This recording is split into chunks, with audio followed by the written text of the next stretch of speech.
All right, Wade Root with Bill O'Reilly, the king of cable news, 16 years in a row. Always an honor to have him on our show. We have him on Mondays and Wednesdays, his talking points on Tuesdays, and we're thrilled to have him, and we hope we'll have him even more days.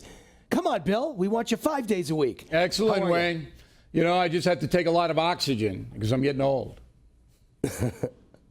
I see your book is coming out October 9th, Killing the SS, and I've got a copy here, and I'm going to be reading it in the next couple of days, and I'll give you some comments on it. I'm sure I'll love it. You know, my background, Jewish kid, so this will be of special interest to me. So congratulations, Killing the SS. I want Killing the SS, and I want all of my viewers to go out and grab a copy at Amazon or at BillO'Reilly.com. Those are the two best places, right? Excellent, Wayne. October 9th it'll be out, and we think people will enjoy it. All right. Let's talk about the only thing that seems to be in the news. Speaking of oxygen, it's eating up all the oxygen. It's this whole Kavanaugh situation. And I guess my question for you as I start is a 1 week ever going to be enough for the liberals? They're going to freak out that a week wasn't enough, right? Well, if it comes back that the charges by Dr. Ford are uncorroborated, you will see a mass wailing from the Democratic Party and the progressive left and the New York Times and the media that props up the progressive left, and they'll all say the same thing. All right, it was a phony investigation. Trump ran it. Nobody could do it in that amount of time. We know that Kavanaugh is guilty. We know he committed a sexual assault. We know. And the Republicans are the devils, and don't vote for them in the midterms. That's what it's about. So no matter what comes back, it's not going to be acceptable unless the FBI says, yeah, Kavanaugh did assault Dr. Ford. Yeah, we found out he did it. Then the left would say, oh, yeah, great FBI investigation. But that's the way it is right now. Does it make sense to you? I mean, Trump's the great negotiator, right? So when I think about how to negotiate, couldn't we have gone, the Republicans and Flake and Susan Collins, and said to the Democrats, we'll accept a 1 week FBI investigation. If it comes back nothing new, you have to vote for Kavanaugh. Couldn't they have said that? Wouldn't that have made more sense than just saying we're going to do a 1 week investigation? Because they're all going to vote against him anyway. Yeah, so Democrats never would have agreed to it, so why bother the exercise? Right. Look, people ask me why the Republicans folded. They didn't have the votes.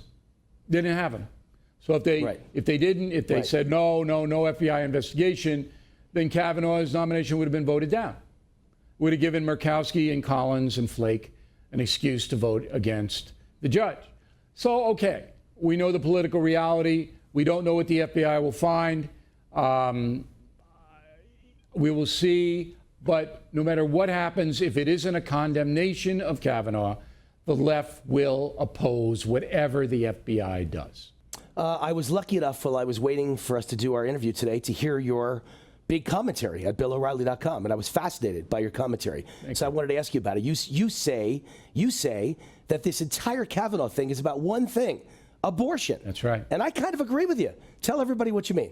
Well, look, Neil Gorsuch went through the process, and he wasn't slimed or smeared. He was attacked, but nothing like this. So because he wasn't a swing vote. But the left believes that Kavanaugh will vote against abortion measures as they come before the court. So they're crazed about that. For some reason, and I really can't explain it, Wayne, abortion has become the most important thing for the Democratic Party and the progressive left, and the media as well.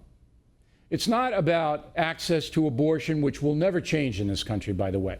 You will always, if you're a woman, have access to abortion.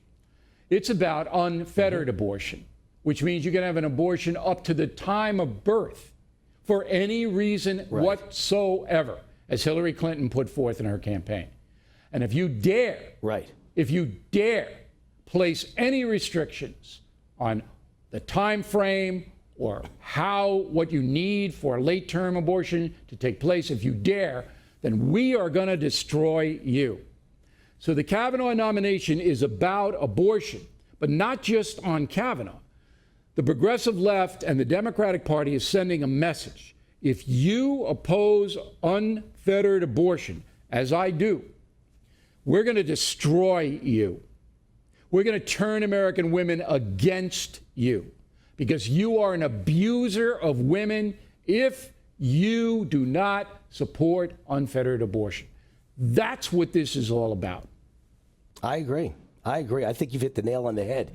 Last question. Trump, just moments ago, was giving a a press conference, and he commented on the holier-than-thou Democrats who are against Kavanaugh on the Judiciary Committee. And he wouldn't name names, but he said he knows of one of them who's compromised. And then he mentioned Blumenthal, Richard Blumenthal of Connecticut, and talked about his lies about the Vietnam War. And he said, these people criticizing another guy. What do you think about that? I wouldn't do it if I were the president. I mean, I don't think you want to get down in the gutter with these people. I mean, Blumenthal is a despicable human being, the senator from Connecticut. That's all I'm going to say. I've known him for a pretty long time. I think the senator from Hawaii, Hirano, basically wants to take apart the whole judicial system, wants to do away with due process here. I think that Dianne Feinstein is a villain for what she did in holding back this whole thing.